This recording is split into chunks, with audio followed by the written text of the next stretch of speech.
Hello guys, actually తెలుసు కదా తాటి ముంజలు. నేను వీటిని ఇలానే తెచ్చుకుంటాను, ఎందుకంటే స్పూన్తో తినడం చాలా ఈజీ.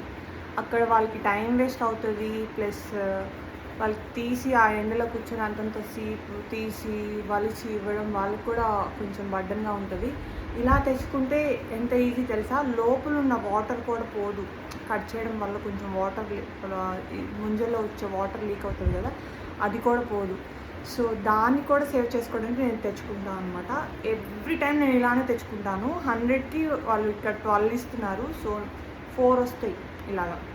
ఒక్కోదానికి 3 కాబట్టి ఇలాంటి కాయలు 4 వస్తాయి. సో 4 కాయలు తెచ్చుకుంటాను. ఒక హాఫ్ డే లేకపోతే ఓవర్ నైట్ అంతా ఫ్రిడ్జ్లో పెట్టేసుకొని మార్నింగే లేచి చూడండి,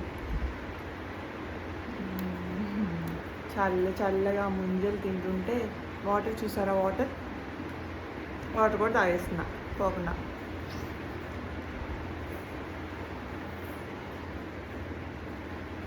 ఇలా తినండి, మీకు చిన్నప్పుడు తిన్న తాటి ముంజల టేస్ట్ తెలుస్తుంది.